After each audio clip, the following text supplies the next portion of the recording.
One of the amazing things about the nighttime is that the nighttime is very special whether you're a believer or not. One of the things that psychologists often discuss is that nights are usually considered a spiritual time.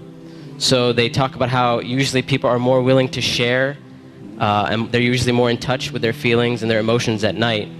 And this is why you see when people go out on dates and stuff like that, when do they usually go out? During the day or at night? So people are more likely to be in touch with their spiritual side and their feelings and their emotions. And what Islam does is that it takes advantage of this time. So while other people are busy doing other things, a believer takes that spiritual time and they take that emotional time and they devote it to their Lord. And one of the things that the scholars often talk about is that the night is a testimony of a person's love.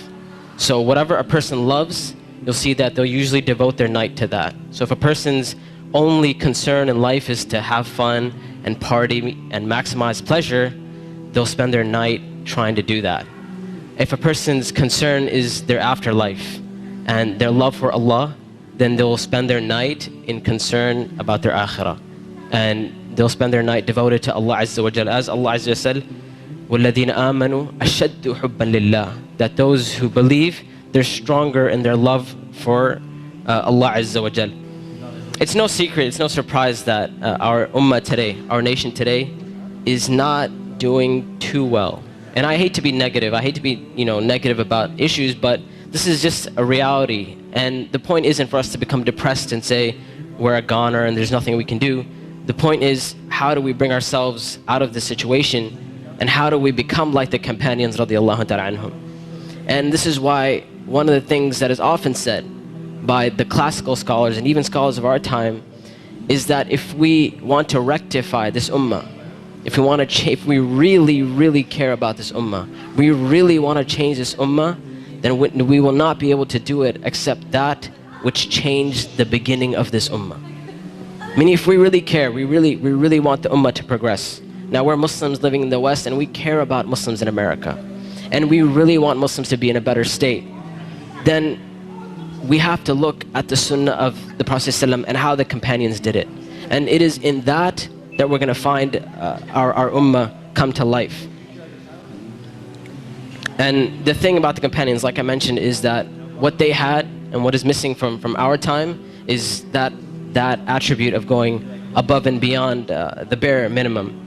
Ibn Abbas radiallahu ta'ala anhuma, he says about the companions, he said, I did not see a single companion. He said, I did not see a single companion except that they would take something from the night. Meaning they would pray some type of qiyam al-layl. And one of the most oft questions I get from young people is, you know what, my Imaan is just not doing too well. Like, I have a dip in my Imaan and I just don't feel it anymore. Or a lot of times people who start practicing Islam, they'll have this Imaan high and they're doing really, really well, and then a time will come where they'll be like, it just doesn't feel the same anymore. Or a lot of times reverts and converts will say, when I first became Muslim, it was the most amazing experience of my life, and I want that back.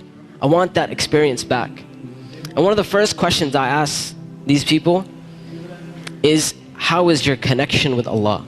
How is your qiyam al-layl? When was the last time you got up in the middle of the night or in the last third of the night to pray to your Lord? And if the answer usually is, well, I don't really do that. I just try to do my 5 daily prayers. I'm just happy if I can get that in. And I tell them, I say, listen, if you're cutting off your connection with Allah, how are you going to get better? You can't expect your Iman to just get fixed all of a sudden on its own. It's not going to happen. You have to take steps for you to become a better Muslim. You have to take steps to reach that level of Iman. When it comes to Qiyam al-Layl, one of the advices I often give, and I give this advice because this was the advice given to me by my teachers, is if you want to pray Qiyam al-Layl, all you have to do is just try it. And I'm not talking about spending a third of the night praying or half of the night praying. I'm saying get up 10 minutes before Fajr. Just 10 minutes before Fajr. And we know the Prophet ﷺ told us that it is the last third of the night where Allah Azza wa Jal comes down to the lowest parts of the heaven and He asks, He says, which one of my servants is seeking my forgiveness that I may forgive them? And which one of my servants is seeking my mercy that I may be merciful for them? Which one of my servants is asking of me that I may give to them? And that third of the night is still there in the last 10 minutes before Fajr. So all I'm saying is wake up 10 minutes before Fajr. Not an hour, not 2 hours before Fajr, 10 minutes before Fajr. And try and pray Qiyamul Layl and experience this amazing spiritual nature that Allah Azza wa Jal has given us, this blessing that Allah Azza wa Jal has given us. And when you get up in the night, number one, you'll see your heart transform. You'll feel your heart unlike you've ever felt it before. And I know a lot of us, and this is a problem which is very, very common, where we look at Islam and all we see is a bunch of things we have to do. And we're missing that spiritual side of Islam. We're missing that connection with Allah and our Creator. And I tell you that if you're seeking that connection, then get up and pray Qiyamul Layl. You will see your heart transform. You will see this tranquility and peace that Islam is supposed to be. You know, people talk about Islam means peace and all that kind of stuff.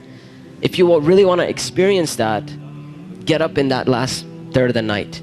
Get up for 10 minutes and you will see that peace and tranquility descend upon you.